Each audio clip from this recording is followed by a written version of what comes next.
Last night and early morning, an extremely remarkable event occurred in the Middle East.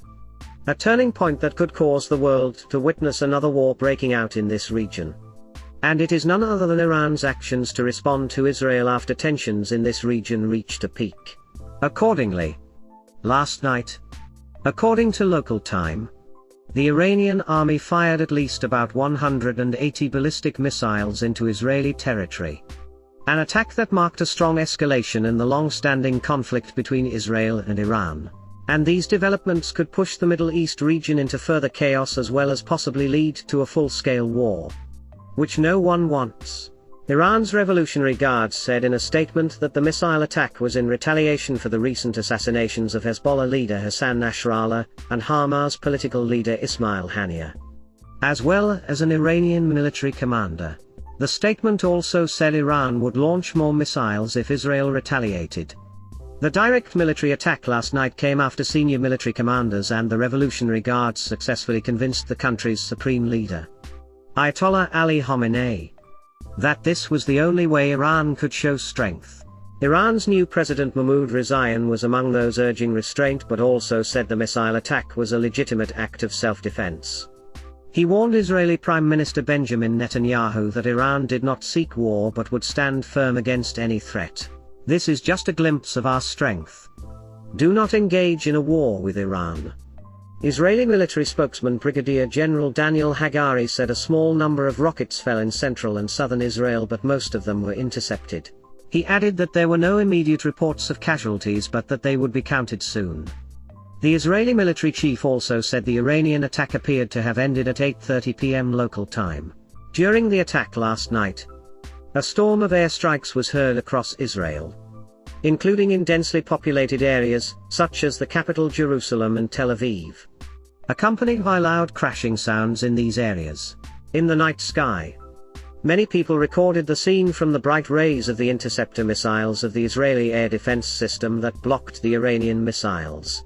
Separately, at least 6 people were killed and several others wounded when 2 gunmen opened fire on a Tel Aviv train shortly after residents were urged to seek shelter from an Iranian attack. According to Israel's emergency services, no group immediately claimed responsibility and authorities described the shooting as a terrorist attack. Even the Israeli military said in a statement late Tuesday that a school in Qadera, a town in central Israel, had been hit in an Iranian attack and that the commanding officer of the Home Front Command, Major General Ravi Milo, was at the scene. The barrage of missiles from Iran against Israel came just a day after Israeli forces began an invasion of southern Lebanon, aimed at crippling the Iran-backed Hezbollah group there. Iran is known to back Hezbollah and Hamas, the two main forces in tense confrontation with Israel as well as the Houthis in Yemen. Earlier in April, Israeli officials said the Iranian attack involved 185 drones, 36 cruise missiles and 110 surface-to-surface missiles fired at Israel, most of which were launched from Iran. But a few were fired from Iraq and Yemen. Reports said the weapons used in the attack were more sophisticated than anything Israel had encountered in the first 6 months of fighting Hamas in Gaza. Israel, with the help of the United States, Jordan and others, intercepted most of the hundreds of rockets and drones fired at Israel. Afterward, President Biden urged Israeli Prime Minister Netanyahu to seize the victory. But Israel's response was muted, with only one air base in Isfahan being hit.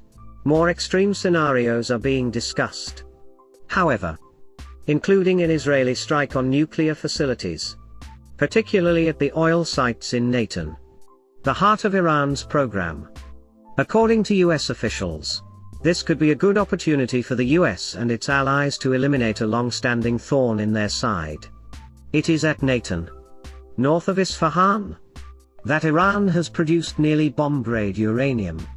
US officials say it could be converted to bomb-grade in days or weeks, although it would still take some time to produce a nuclear weapon. Grant Romney, a former Pentagon official and senior fellow at the Washington Institute for Near East Policy, has said Iran is likely to repeat the April attack using a combination of aircraft, drones, cruise missiles and ballistic missiles. And he has predicted that it will happen. This time? It is clear that Iran wants to replicate April's failures by using mainly ballistic missiles.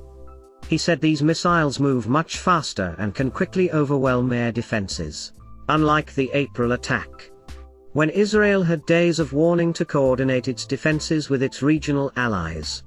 Yesterday's attack was announced only hours in advance, making it difficult to see this new attack as purely symbolic. It certainly looks like an escalation toward Iran, Romley said. This escalation is increasingly pushing the two countries toward all-out war. In April, Israel feared that responding too harshly would prompt Iran to order its proxies, particularly Hezbollah in the Federation, to retaliate, but by launching a bombing campaign that killed Hezbollah's leader and other commanders last week, along with a ground offensive in recent days, Israel has weakened Hezbollah, depriving Iran of much of its deterrent against a larger Israeli attack. According to Danny Tracy-Novak, a retired Israeli intelligence officer who specializes in Iran, Israel has more freedom in the context of an Iranian attack than it did in April, because there is essentially no longer a threat of Hezbollah involvement. Naftali Bennett, a former Israeli prime minister, wrote on social media that Israel has the greatest opportunity in 50 years to change the face of the region. We must act now to destroy their nuclear project, destroy their major energy facilities, and strike this terrorist regime hard. The octopus's tentacles have been badly wounded. Now it's time to target its head. Jacob Admiral, a retired Major General who served as National Security Advisor to Prime Minister Benjamin Netanyahu, said Israel's challenge is not whether to attack Iran, but how hard to respond. The only question is how much harm we can do to them compared to their ability to do to us, Admiral said. He added that he believes the damage Israel has done to Hezbollah has reduced the threat from Iranian-backed forces.